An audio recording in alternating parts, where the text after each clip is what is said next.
बातमीपत्रात आता पाहूयात गल्लीपासून ते दिल्लीपर्यंतच्या ताज्या घडामोडींचा धावता आढावा। राज्य सरकारने नुकत्याच जाहीर केलेल्या ऐतिहासिक शेतकरी कर्जमाफी योजनेबद्दल मुख्यमंत्री देवेंद्र फडणवीस यांचा मुंबईत विशेष सत्कार करण्यात आला। या सत्कार सोहळ्याला उत्तर देताना मुख्यमंत्र्यांनी राज्यातील बळीराजासाठी आणखी 2 अत्यंत महत्त्वाच्या मोठ्या घोषणा केल्या आहेत। 7.5 हॉर्स पॉवर पर्यंतच्या कृषी पंपांचे तब्बल 48,000 कोटी रुपयांचे जुने थकीत वीज बिल सरकार पूर्णपणे माफ करणार असल्याची मोठी घोषणा त्यांनी केली आहे। तसेच लवकरच राज्यातील 100% शेतकऱ्यांना दिवसा मोफत वीज पुरवली जाईल अशी ग्वाहीही त्यांनी दिली आहे। यावेळी त्यांनी शेतकरी कर्जमाफी योजनेतील जाचक अटी कशा आणि का काढल्या यावरतीही सविस्तर भाष्य केलं आहे। शेतकऱ्यांचा उत्पादन खर्च कमी करण्यासाठी सरकारने उचललेल्या पावलांची माहिती देताना मुख्यमंत्र्यांनी सर्वात मोठी घोषणा वीज बिलासंदर्भात केली आहे। 7.5 हॉर्स पॉवर पर्यंतच्या कृषी पंपांचे सध्याचे वीज बिल सरकारने आधीच माफ केलेले आहे। मात्र शेतकऱ्यांच्या नावावरती जुनी थकीत वीज बिले कागदोपत्री तशीच होती। यामुळे नवीन कनेक्शन घेताना किंवा इतर कामांमध्ये शेतकऱ्यांना अडचणी येत होत्या। ही अडचण दूर करण्यासाठी राज्यातील शेतकऱ्यांचे तब्बल 48,000 कोटी रुपयांचे जुने थकीत वीज बिल सरकार पूर्णपणे माफ करणार आहे। शेतकऱ्याच्या डोक्यावर जुन्या वीज बिलांची टांगती तलवार नको, त्यांची पाटी पूर्णपणे कोरी झाली पाहिजे या उद्देशाने हा ऐतिहासिक निर्णय घेतल्याचं मुख्यमंत्र्यांनी स्पष्ट केलं। वीज बिल माफ केलं म्हणजे वीज कंपनी स्वतःच्या खिशातून पैसे भरत नाही। सर्वसामान्यांच्या बिलावरती हा भार पडू नये म्हणून राज्य सरकार दरवर्षी अर्थसंकल्पातून 25,000 कोटी रुपये वीज वितरण कंपनीला देत असल्याचं त्यांनी सांगितलं। रात्रीच्या वेळी शेतीला पाणी देताना शेतकऱ्यांना सर्पदंश आणि इतर अनेक जीवघेण्या संकटांचा सामना करावा लागतो। यातून शेतकऱ्यांची मुक्तता करण्यासाठी सरकारने सौर कृषी वाहिनी आणि सौर पंप योजना आणल्या आहेत। सध्या राज्यातील 76% शेतकऱ्यांना दिवसा वीज दिली जाते। या वर्षाअखेरपर्यंत हे प्रमाण 100%वरती नेण्याचं सरकारचं उद्दिष्ट आहे। आगामी काळात राज्यातील सर्व शेतकऱ्यांना दिवसा 8 ते 12 तास पूर्णपणे मोफत वीज पुरवली जाईल असा शब्द मुख्यमंत्र्यांनी दिला आहे। मुख्यमंत्री माझी लाडकी बहीण योजनेतून राज्यभरातील 92 लाख अपात्र तसंच ई-KYC न करणाऱ्या महिलांची नावं वगळण्यात आली आहेत। महायुती सरकारचा महिला आणि बालविकास विभाग तसंच नारी शक्ती ॲपच्या अधिकृत डेटा पडताळणीतून हा आकडा आल्यानंतर ही कारवाई करण्यात आली। त्यानंतर हे पैसे जमा झालेत। राज्यातील महिलांच्या आर्थिक स्वातंत्र्यासाठी त्यांच्या आरोग्य आणि पोषणामध्ये सुधारणा करणं आणि कुटुंबातील त्यांची निर्णायक भूमिका मजबूत करण्यासाठी महाराष्ट्र राज्याची मुख्यमंत्री माझी लाडकी बहीण योजना सुरू करण्यास महाराष्ट्र शासनाने 28 जून 2024 रोजी मान्यता दिली। या योजनेमार्फत महाराष्ट्र राज्यातील 21 ते 65 वयोगटातील पात्र महिलांना दर महिना 1,500 रुपयांचा आर्थिक लाभ DBTद्वारे देण्यात येतोय। ज्या महिला पुढील टप्प्यात आपली बँक खाती आधारशी जोडणार नाहीत किंवा वार्षिक उत्पन्न मर्यादा ओलांडतील त्या कमी होऊ शकतात। वॉर्ड, ग्रामपंचायत समिती, जिल्हा समिती आणि शेवटी बँक खातं पडताळणी आणि थेट लाभ हस्तांतरणात महिलांची नावं टप्प्याटप्प्याने कमी होत गेली आहे। नावे कमी होण्याच्या मुख्य कारणांमध्ये अपूर्ण ई-KYC, बँक खात्याशी आधार लिंक नसणं, एकाच महिलेने वेगवेगळ्या मोबाईल क्रमांकावरून केलेले दुहेरी अर्ज आणि कुटुंबाचे वार्षिक उत्पन्न 2.5 लाखांपेक्षा जास्त असणं यांचा समावेश आहे। यापूर्वी पैसे दिलेल्या अपात्रांकडून वसुलीची प्रक्रिया सुरू आहे। सुमारे 14,000 पुरुषांवर गुन्हे दाखल करून ही प्रक्रिया सुरू आहे। मात्र महिलांकडून सरसकट वसुली न करता केवळ त्यांचे पुढील हप्ते रोखण्यात आले आहेत। अधिकृत वसुलीचा अचूक आकडा अद्याप जाहीर झालेला नाही। संसदेच्या आगामी पावसाळी अधिवेशनाच्या पार्श्वभूमीवरती मतदारसंघ पुनर्रचना विधेयकाला राष्ट्रवादी काँग्रेस, शरदचंद्र पवार पक्ष पाठिंबा देणार असल्याच्या चर्चा माध्यमांमध्ये रंगल्या होत्या। मात्र या सर्व चर्चा केवळ सूत्रांच्या आधारे असून पक्षाने अद्याप कोणतीही अधिकृत भूमिका घेतलेली नाही असा मोठा खुलासा पक्षाच्या कार्याध्यक्ष आणि खासदार सुप्रिया सुळे यांनी केला आहे। मुंबईत आयोजित पत्रकार परिषदेमध्ये त्यांनी या विधेयकामागचा इतिहास, अमित शहांचा प्रस्ताव आणि इंडिया आघाडीची भूमिका यावर सविस्तर प्रकाश टाकला। माध्यमांमध्ये आलेल्या बातम्यांमुळे महाविकास आघाडीत कोणताही गैरसमज होऊ नये यासाठी आपण तातडीने पत्रकार परिषद घेतल्याचं सुळे यांनी स्पष्ट केलं। सकाळपासून काही प्रसारमाध्यमांमध्ये डिलिमिटेशन विधेयकाला आमच्या पक्षाने पाठिंबा दिल्याच्या बातम्या चालवल्या जात आहेत। या सर्व बातम्या सूत्रांच्या आधारे आहेत। राष्ट्रवादी काँग्रेस शरदचंद्र पवार पक्षाने अधिकृतपणे अशी कोणतीही भूमिका जाहीर केलेली नाही, असं सुळे यांनी ठणकावून सांगितलं. या बातम्यांमुळे मित्रपक्षांमध्ये गोंधळ उडू नये म्हणून पत्रकार परिषदेला येण्यापूर्वी आपण शिवसेना नेते संजय राऊत, काँग्रेसचे प्रदेशाध्यक्ष हर्षवर्धन सपकाळ आणि सतेज उर्फ बंटी पाटील यांच्याशी सविस्तर चर्चा करून त्यांना वास्तव परिस्थिती सांगितल्याचंही त्यांनी स्पष्ट केलं. सध्याच्या घडीला या विधेयकावरती पक्षाची काय भूमिका आहे या प्रश्नावर उत्तर देताना सुळे म्हणाल्या, नवे डिलिमिटेशन बिल अद्याप आमच्या हातात आलेलं नाही. जोपर्यंत नवीन बिल अधिकृतपणे समोर येत नाही तोपर्यंत त्यावरती कोणतीही प्रतिक्रिया देणं घाईचं ठरेल. ते विधेयक आल्यावर 24 तासात त्याचा सखोल अभ्यास करून आम्ही भूमिका मांडू. यावेळी त्यांनी महिला आरक्षणाचे विधेयक सर्वांनी एकमताने संसदेत मंजूर केल्याची आठवणही करून दिली. शिवसेना पक्षातून शिंदेंच्या शिवसेनेत प्रवेश केलेल्या 6 बंडखोर खासदारांनी मंगळवारी नवी दिल्लीत केंद्रीय गृहमंत्री अमित शहा यांची महत्त्वपूर्ण सदिच्छा भेट घेतली. राज्याचे उपमुख्यमंत्री एकनाथ शिंदे आणि शिवसेनेचे लोकसभेतील गटनेते खासदार डॉक्टर श्रीकांत शिंदे यांच्या नेतृत्वाखाली ही भेट पार पडली. तब्बल 50 मिनिटे चाललेल्या या मॅरेथॉन बैठकीत विकास कामं, कायदेशीर प्रक्रिया आणि केंद्रीय मंत्रिमंडळ विस्तारावर सविस्तर चर्चा झाली. या भेटीमुळे राज्याच्या आणि केंद्राच्या राजकीय वर्तुळात मोठ्या चर्चांना उधाण आलंय.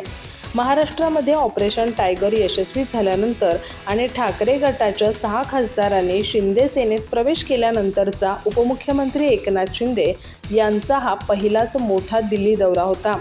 आता दिल्लीतही शिंदेंची ताकद वाढली असून आगामी पावसाळी अधिवेशनाच्या तोंडावर पक्षाचे संसदेतील वजन अधिक मजबूत करण्यासाठी या बैठकीचं आयोजन करण्यात आलं होतं. उपमुख्यमंत्री एकनाथ शिंदे यांच्या नेतृत्वाखाली गेलेल्या या 6 खासदारांनी आपापल्या मतदारसंघातील प्रलंबित विकास कामांचा मुद्दा अमित शहा यांच्यासमोर मांडला. केंद्राच्या अखत्यारीत असणारे विविध प्रकल्प आणि पायाभूत सुविधांच्या विकासाला गती देण्याची मागणी त्यांनी केली. केंद्रीय गृहमंत्री अमित शहा यांनी सर्व खासदारांचे स्वागत केलं. तसंच मतदारसंघातील लोककल्याणकारी योजना आणि विकास कामांसाठी केंद्र सरकारकडून निधीची कोणतीही कमतरता भासू दिली जाणार नाही असं ठोस आश्वासन त्यांनी दिलं. या बैठकीत केवळ विकास कामेच नाही तर शिवसेनेचा केंद्रातील भविष्यातील राजकीय सहभाग आणि पावसाळी अधिवेशनाची रणनीती यावरही सविस्तर चर्चा झाली. विशेष म्हणजे याच वेळी भाजपचे नेते नितीन नबीन हे देखील अमित शहा यांच्या भेटीसाठी पोहोचल्यानं राजकीय वर्तुळात अनेक तर्कवितर्क लावले गेले. अमेरिकेने रशियाकडून तेल खरेदी करणाऱ्या देशांवरती दबाव आणण्याची तयारी सुरू केली आहे. अमेरिकन सिनेटमध्ये एक विधेयक सादर करण्यात आलं आहे, ज्यात भारत, चीनसह 5 देशांवरती 100% शुल्क टॅरिफ लावण्याचा प्रस्ताव आहे. यात हंगेरी, स्लोवाकिया आणि अझरबैजान यांचाही समावेश आहे.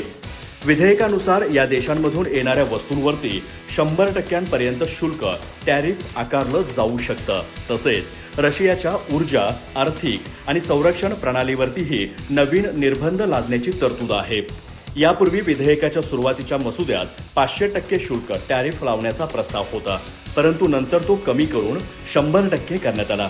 जर हे विधेयक मंजूर झालं तर अमेरिका पहिल्यांदाच एखाद्या देशावरती केवळ रशियाकडून तेल खरेदी करून त्याची कमाई वाढवत असल्यामुळे शुल्क टॅरिफ लावेल. या पावलाचा उद्देश रशियाच्या तेल व्यवसायावर आर्थिक दबाव आणणं आणि त्याची युद्ध लढण्याची क्षमता कमकुवत करणं हा आहे. सिनेटमध्ये सादर केलेल्या विधेयकानुसार 15 युरोपीय देशांना प्रस्तावित 100% टॅरिफमधून सूट देण्यात आली आहे. या देशांना दिलासा यासाठी देण्यात आला आहे कारण ते रशियाकडून 15% कमी नैसर्गिक वायू खरेदी करतात आणि हळूहळू त्यावरची त्यांची अवलंबित्वता देखील कमी करत आहेत. डेमोक्रॅटिक सिनेटर रिचर्ड ब्लुमंथल म्हणाले की विधेयक युरोपीय मित्र राष्ट्रांच्या विरोधात नाही. त्यांच्या मते याचं लक्ष फक्त ते देश आहेत जे अजूनही रशियाच्या तेल व्यवसायाला सर्वाधिक आर्थिक पाठिंबा देत आहेत. या विधेयकात रशियाच्या ऊर्जा उद्योग, वित्तीय संस्था, संरक्षण औद्योगिक रचना, ओलिगार्क्स, व्यावसायिक आणि राष्ट्राध्यक्ष व्लादिमीर पुतीन यांच्यावरतीही निर्बंध लादण्याचा प्रस्ताव आहे. या व्यतिरिक्त रशियाच्या शॅडो टँकर ताफ्याला, central bank of the Russian फेडरेशनला आणि यामाल LNG तसेच आर्कटिक LNG 1, 2 आणि 3 सारख्या सरकारी ऊर्जा प्रकल्पांनाही निर्बंधांच्या कक्षात आणला आहे. देशात कायदा शिल्लक आहे की नाही अशी परिस्थिती निर्माण झाली आहे. मुख्यमंत्री एकनाथ शिंदे चोरीचा माल घेऊन दिल्लीच्या रस्त्यावर उघडपणे फिरत आहेत आणि कायदा त्यांना हटकत नाही. इतकंच नव्हे तर ते हा चोरीचा माल घेऊन देशाच्या गृहमंत्र्यांकडे जातात आणि त्याला सोन्याचा मुलामा देण्याची मागणी करतात. गृहमंत्रीही त्याला मान्यता देत असतील तर देशातील कायद्याच्या स्थितीबद्दल मला गंभीर चिंता वाटते, असं म्हणत उभाटाचे खासदार संजय राऊत यांनी सत्ताधाऱ्यांवर निशाणा साधला. संजय राऊत म्हणाले की आम्हाला रामरक्षा वाचता येते की नाही हा प्रश्न विचारण्यापेक्षा राम मंदिराची दानपेटी चोरीला गेली याचं उत्तर सरकारनं दिलं पाहिजे. रामरक्षा कशी म्हणायची ते आम्ही बघून घेऊ. सत्ताधाऱ्यांनी आम्हाला शिकवण्याची गरज नाही. मात्र सध्याच्या सरकारला राम मंदिरातील चोरीपेक्षा मुख्यमंत्री देवेंद्र फडणवीस यांचा वाढदिवस साजरा करणं जास्त महत्त्वाचं वाटत असल्याचा टोलाही त्यांनी लगावला. संजय राऊत म्हणाले की शिवसेना आणि राष्ट्रवादी काँग्रेस पक्ष पुन्हा फुटणार अशा वावड्या सत्ताधाऱ्यांकडून जाणीवपूर्वक उठवल्या जात असल्याचा आरोप राऊत यांनी केला. भाजप आणि शिंदे गटाकडे सध्या दुसरं कोणतंही काम उरलेलं नाही. देशातील महत्त्वाच्या प्रश्नांवरून जनतेचं लक्ष विचलित करण्यासाठीच पक्षांतराच्या खोट्या चर्चा घडवून आणल्या जात आहेत असं ते म्हणाले. राष्ट्रवादीचे नेते जयंत पाटील यांनी मुख्यमंत्र्यांची घेतलेली भेट ही केवळ त्यांच्या मतदारसंघातील नगराध्यक्षांना बेकायदेशीरपणे अपात्र केल्याबद्दल त्यांनी त्या प्रकरणी मुख्यमंत्र्यांकडे तक्रारसुद्धा केली आहे. माझ्या मतदारसंघातील नगराध्यक्षांना अपात्र ठरवण्याचा निर्णय चुकीचा झाला आहे हे मुख्यमंत्र्यांच्या निदर्शनास आणून देण्यासाठीच मी त्यांची भेट घेतली. माझी त्यांच्याकडे इतर कोणतीही कामे नव्हती. आम्ही सर्वजण खंबीरपणे शरद पवार यांच्या सोबतच आहोत. त्यामुळे एनडीए किंवा मला अर्थमंत्रीपद मिळणार असल्याच्या चर्चांमध्ये काडीचंही तथ्य नाही, असं राष्ट्रवादी काँग्रेस शरदचंद्र पवार पक्षाचे नेते जयंत पाटील यांनी म्हटलं आहे. मुख्यमंत्री देवेंद्र फडणवीस यांच्या वर्षा या निवासस्थानी घेतलेल्या भेटीनंतर राजकीय वर्तुळात उलटसुलट चर्चांना उधाण आलं होतं. त्या पार्श्वभूमीवरती पाटील यांनी माध्यमांशी संवाद साधत सर्व अफवांना पूर्णविराम दिला आहे. जयंत पाटील यांना महायुतीमध्ये अर्थमंत्रीपद दिलं जाणार असल्याच्या वावड्यांवर त्यांनी आक्षेप घेतला. ते म्हणाले, खातेवाटपाचा अधिकार मुख्यमंत्र्यांचा असतो. तो अधिकारही तुम्ही हिरावून घेत आहात. मी कसलाच विचार केलेला नाही. तुम्ही लोकांनीच फार विचार केलेला आहे. माणूस पक्षातून गेला तरच अशा चर्चांना अर्थ असतो ना. आम्ही सर्व शरद पवारांसोबत आहोत. अशा खोट्या चर्चा ऐकून वाईट वाटतं. जयंत पाटील म्हणाले की मुख्यमंत्र्यांच्या निवासस्थानी हॉलमध्ये एकटाच बसून होतो. मुख्यमंत्री बराच वेळ अंतर्गत बैठकीत व्यस्त होते. ते बाहेर आल्यावर माझी त्यांच्याशी 10 ते 15 मिनिटे चर्चा झाली. ते आत कोणासोबत बैठक घेत होते याची मला कल्पनाही नाही. तटकरे किंवा पटेल यांच्याशी माझी तिथे कोणतीही भेट झालेली नाही. त्यामुळे पक्षात विलिनीकरणाची चर्चा होण्याचा प्रश्नच उद्भवत नाही. अजित पवार यांच्या निधनानंतर या प्रकारची चर्चा कोणासोबतही झालेली नाही. त्यामुळे ती थांबली आहे असं म्हणण्याची गरज नाही. जयंत पाटील म्हणाले की माझ्या मतदारसंघातील ईश्वरपूर नगराध्यक्षांना अतिक्रमण आणि बेकायदेशीर बांधकाम प्रकरणी जिल्हाधिकाऱ्यांनी अपात्र ठरवलं आहे. हा निर्णय चुकीचा असून यात मुख्यमंत्र्यांनी वैयक्तिकरित्या लक्ष घालावं हीच माझी मागणी होती.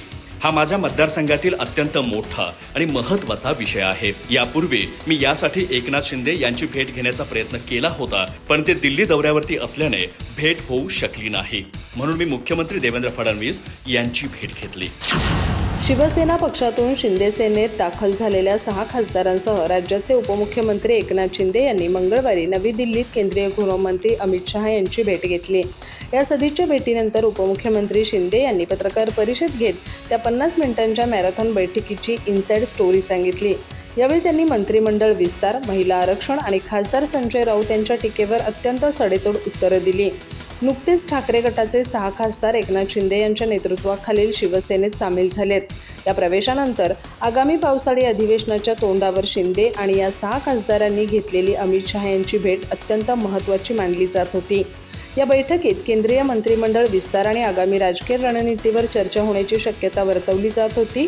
याच सर्व पार्श्वभूमीवर एकनाथ शिंदे यांनी पत्रकार परिषदेत सविस्तर माहिती दिली. अमित शहा यांच्यासोबतच्या बैठकीत केंद्रीय मंत्रिमंडळ विस्ताराबाबत कोणतीही राजकीय चर्चा झाली नसल्याचं शिंदे यांनी स्पष्ट केलं.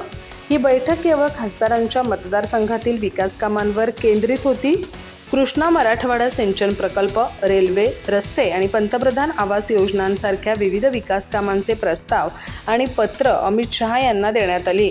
दिल्लीतील विकास कामे मार्गी लावण्यासाठी समन्वय कोणाकडे असेल यावर बोलताना शिंदे म्हणाले की स्वतः अमित शहा यांनी शिवसेनेचे लोकसभेतील गटनेते खासदार डॉक्टर श्रीकांत शिंदे यांच्यावर ही जबाबदारी सोपवली आहे. जुने 7 आणि नवीन 6 अशा सर्व 13 खासदारांचे प्रश्न आणि प्रस्ताव केंद्रीय मंत्र्यांसोबत फॉलोअप करण्याचे काम आता डॉक्टर श्रीकांत शिंदे करतील.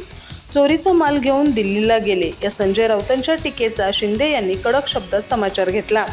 मी त्यांच्यावर काय बोलणार, आमचे प्रवक्ते त्यांना उत्तर देतील. पण बाळासाहेबांच्या विचारांशी आणि हिंदुत्वाशी बेमानी कोणी केली हे महाराष्ट्राच्या जनतेनं पाहिले. आम्ही राज्याला वाढवायची भाषा करतो आणि हे तुडवायची भाषा करतात असा घणाघात त्यांनी केला. अधिक माहिती आणि ताज्या घडामोडींसाठी आजच आमचे चॅनल सबस्क्राईब करा.